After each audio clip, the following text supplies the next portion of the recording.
Welcome to educare. ఈ వీడియోలో mathematics important questions అయినటువంటి న్యూమరికల్ టాపిక్ నుంచి డిస్కస్ చేద్దాం. ఇక్కడ very very important questions, theorem type questions, అలాగే ప్రాబ్లమ్ టైప్ క్వశ్చన్స్ కూడా నేను కలెక్ట్ చేశాను. అలాగే టాపిక్స్ కూడా కలెక్ట్ చేశాను. ఇక్కడ ఎక్స్పర్ట్స్ ఏం చెప్పారంటే పర్టికులర్గా ఈ ఈ ప్రాబ్లం వస్తుంది మనం చెప్పలేం, కానీ కొన్ని థీరమ్స్ అయితే మనం చెప్పొచ్చు అని అలా థీరమ్ ఇంపార్టెంట్ క్వశ్చన్స్ ఇచ్చారు. దాంతోపాటు ప్రాబ్లం ఏ టాపిక్ నుంచి వస్తుంది అనేటువంటిది కూడా ఇచ్చారు, ఎలా వస్తుంది అనేటువంటిది కూడా ఇచ్చారనమాట. కాబట్టి మీరు చాలా జాగ్రత్తగా వీటిని వినండి. విన్న తర్వాత మీ మెటీరియల్ టిక్ చేసేసుకొని వీటిని బాగా ప్రాక్టీస్ చేయండి. ఇక్కడ నేను ఇచ్చేటువంటి ఈ క్వశ్చన్స్ మాత్రమే కాదు, మీకు టైం ఉందంటే మిగతా టాపిక్స్లో ఉన్నటువంటి ప్రాబ్లమ్స్ ఏవైతున్నాయో అవి కూడా డిస్కస్ చేయండి. ప్రాబ్లం ఈ విధంగా వస్తుంది అని ఏవైతే అనుకుంటారో ఆ టాపిక్స్ అన్నీ కూడా డిస్కస్ చేయండి. దాంతోపాటు ఏంటంటే నేను కొన్ని ఇక్కడ ప్రీవియస్ పేపర్స్ కూడా నేను చూపిస్తాను. ఆ ప్రీవియస్ పేపర్స్ కూడా చూడండి. క్వెషన్ ఎలా వచ్చింది, ఎలా ఫ్రేమ్ అయింది, ఏ టాపిక్‌లకి వెళ్ళి వచ్చింది అనేటువంటిది మీకు ఈజీగా అర్థమైపోతుంది. ఫస్ట్ మనం థియరీ టైప్ చూద్దాం. దాని తర్వాత ప్రాబ్లమ్స్, ఆ తర్వాత ప్రీవియస్ క్వెషన్ పేపర్స్. ఇవన్నీ చూసిన తర్వాత మీకు ఒక అవగాహన వస్తుంది. పూర్తిగా సిలబస్ మీద ఒక అవగాహన వస్తుంది. ఎటువంటి ప్రశ్నలు ప్రిపేర్ కావాలి, ఎటువంటి వాటికి ఆన్సర్ చేయగలుగుతాము అనేటువంటిది మీకు ఒక అవగాహన వస్తుంది. Okay, let us start this. ఇక్కడ ఫస్ట్ చూద్దాం. ఇక్కడ error in numerical calculations and solutions of ఈక్వేషన్స్లో ఇలా ఇచ్చారనమాట. ఈ 4 ప్రశ్నలు ఇచ్చారు. అంటే ఇది థియరీకి సంబంధించినటువంటిది. ఇక్కడ ఇవన్నీ కూడా నేను ఎక్స్ప్లెయిన్ చేయను, జస్ట్ స్క్రీన్ మీద చూపిస్తాను. మీరు స్క్రీన్ షాట్ తీసుకొని ఈ టాపిక్స్ని థియరిటికల్గా మీరు ప్రిపేర్ కండి. ఓకే, ఇక్కడ ఏమిచ్చారు ఫస్ట్ న్యూమరికల్ క్యాలిక్యులేషన్స్లో, ఇది how they effect the accuracy of numerical methods అని చెప్పేసి ఇచ్చారనమాట. అంటే డిఫరెంట్ టైప్స్ ఆఫ్ ఎర్రర్స్ అని ఇచ్చారు ఇందులో. ఇక సెకండ్ దాంట్లో బైసెక్షన్ మెథడ్ గురించి ఇచ్చారు. థర్డ్ క్వశ్చన్లో న్యూటన్స్ మెథడ్ ఇచ్చారు. ఫోర్త్ దాంట్లో వేరియస్ మెథడ్స్ గురించి ఇచ్చారు. ప్రాబ్లమ్ సాల్వింగ్ కోసం వేరియస్ మెథడ్ని ఏ విధంగా ఉపయోగిస్తాం అని చెప్పేసి ఇక్కడ ఇచ్చారనమాట. అది నాన్ లీనియర్ ఈక్వేషన్స్లో. ఇప్పుడు ఇవే యూనిట్లోకి వెళ్ళి ప్రాబ్లమ్స్ వచ్చేటువంటి టాపిక్స్ ఎలా వస్తాయి ప్రాబ్లమ్స్ అనేటువంటి చూద్దాం. ఇక్కడ ఈ విధంగా ఇచ్చారనమాట. ఓకే, ఫస్ట్ యూనిట్లో ఉన్నటువంటి ప్రాబ్లమ్స్ ఇవి: error analysis, bisection method, Newton method, system of non linear equations. వీటిలో ప్రాబ్లమ్స్ వచ్చేటువంటి వాటిలో ఇవి అనమాట. ఆ తర్వాత యూనిట్ 2లో ఇంటర్పోలేషన్ అండ్ పాలినామియల్ అప్రాక్సిమేషన్. దీంట్లో ఏమి ఇచ్చారంటే first question, what are the finite differences and how are they used in polynomial approximation. ఇందులో ఏ విధంగానైనా అడగొచ్చు question. Next, derive and explain Newton's formula for interpolation and its practical applications. Third one, explain the Lagrange's interpolation polynomial and its usage in approximating functions. Fourth one, discuss the importance and applications of Gauss's central differences formula in interpolation. ఇలా 4 ఇచ్చారు. ఇది థియరీకి సంబంధించినటువంటివి. థియరిటికల్గా అడిగే chance ఉంది అంటే ఈ విధంగా అడగొచ్చు అని. ఇప్పుడు క్వశ్చన్స్, ప్రాబ్లమ్స్ ఇలా అడిగారు అనమాట. ఫైనైట్ డిఫరెన్సెస్లోకి వెళ్ళి, న్యూటన్స్ ఇంటర్పోలేషన్ ఫార్ములాకి వెళ్ళి, తర్వాత లాగ్రేంజెస్ ఇంటర్పోలేషన్ గురించి, గాసెస్ సెంట్రల్ డిఫరెన్సెస్ నుంచి ఈ విధంగా ఇచ్చారనమాట. సో ఈ విధంగా ఇలా ఉంటాయని చెప్పేసి ఇచ్చారు. వీటిలో ఇంకా డెప్త్గా ప్రాబ్లమ్స్ని వాళ్ళు ప్రాక్టీస్ చేయాలని చెప్పేసి అన్నారు. ఇక్కడ థర్డ్ యూనిట్లో 4 క్వశ్చన్స్ ఇచ్చారు. Curve fitting, numerical differentiations and integrations. ఇక్కడ ఫస్ట్ క్వశ్చన్ ఏమి ఇచ్చారంటే, describe the least square curve fitting the method for fitting a straight line to a set of data points.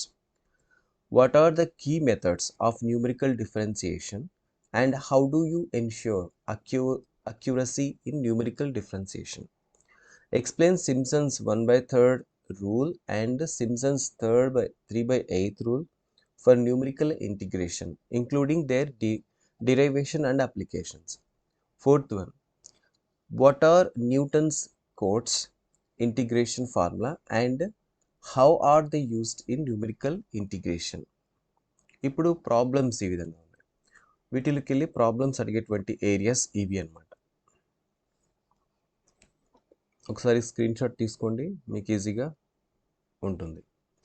Next fourth యూనిట్లో numerical solutions of ordinary differential equations. How is Taylor's series method applied to solve ordinary differential equations? Provide an example. Second one, describe the fourth order range vector method for solving ODEs, including its derivation and application. Third one, explain the basic and improved Euler's method for solving ordinary differential equations. Fourth one, what is Picard's method and how is it used to solve ordinary differential equations? Provide a detailed explanation. ఇది వీటిలోకి వెళ్ళి problems ఉండేటువంటి areas. Tailor సిరీస్లో ఈ విధంగా అడుగుతారు, తర్వాత రంజ్ కుట్టా మెథడ్లో ఈ విధంగా అడుగుతారు, యూలర్స్ మెథడ్లో ఈ విధంగా, పికార్డ్స్ మెథడ్లో ఇలా ఇలా ఇక్కడ చెప్పినటువంటి టాపిక్స్ వెరీ వెరీ ఇంపార్టెంట్. వీటిని బాగా ప్రాక్టీస్ చేయండి. ఓకే, ఇప్పుడు ప్రీవియస్ క్వశ్చన్ పేపర్స్లో ఈ సిలబస్లోకి వెళ్ళి ఏ విధంగా క్వశ్చన్స్ వచ్చాయనేటువంటి చూద్దాం.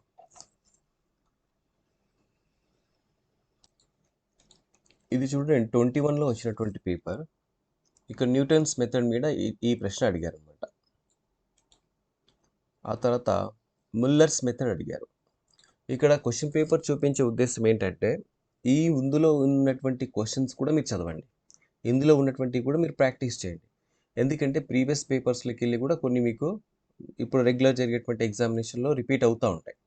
కాబట్టి ఇక్కడ నేను 3 క్వశ్చన్ పేపర్స్ చూపిస్తాను. ఈ 3 క్వశ్చన్ పేపర్స్లో ఇవన్నీ కూడా ప్రిపేర్ కాండి. ప్లస్ నేను ఇచ్చేటువంటి ఇంపార్టెంట్ క్వశ్చన్స్, ఇంపార్టెంట్ టాపిక్ చదవండి. ఇక మీరు ఎగ్జామినేషన్ మిమ్మల్ని ఆపే వాళ్ళే ఉండరు. Construct language interpolation polynomial for అని చెప్పేసి ఇక్కడ ఇచ్చారన్నమాట. నెక్స్ట్ ఫోర్త్ క్వశ్చన్ ఈ విధంగా ఇచ్చారు. Derive trapezoidal rule. ఇది నేను మీకు అక్కడ చూపించలేదు. ఇక్కడ ఇవన్నిట్లో కొన్ని చోట్ల రిపీట్ అయిందని చెప్పేసి ఈ క్వశ్చన్ మీకు అక్కడ చూపించలేదు. ఇది కూడా ప్రిపేర్ కండి.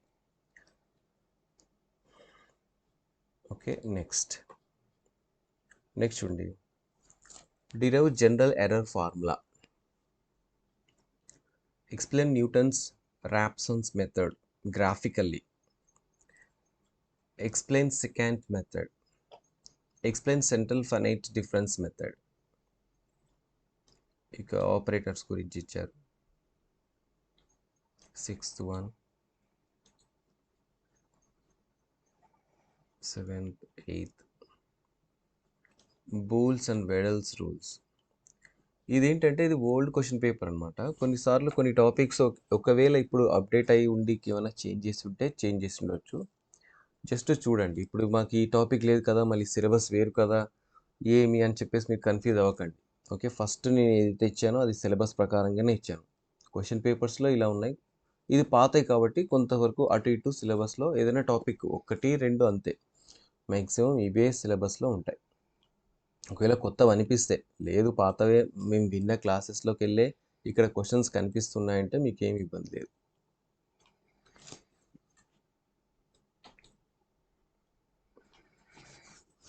మీకు అలాగే క్వశ్చన్ పేపర్ ప్యాటర్న్ కూడా మీకు అర్థమైపోతుంది ఎలా వస్తుంది ఏంటనేటువంటిది.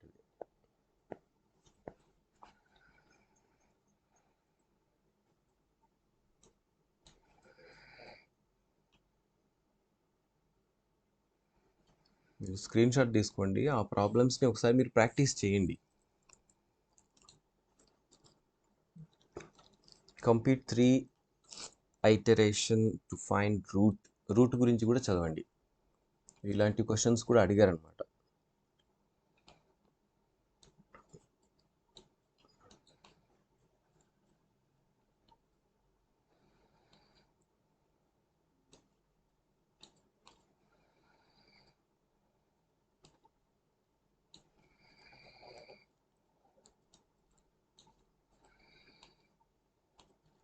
ఈ క్వశ్చన్ పేపర్లో చాలా రూట్సే అడిగారు.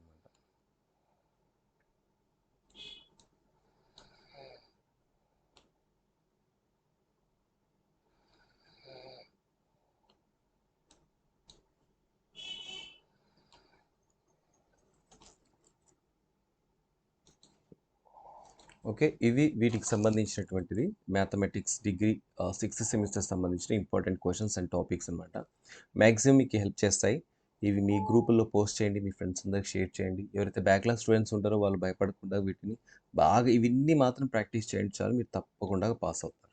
ఓకే. All the best.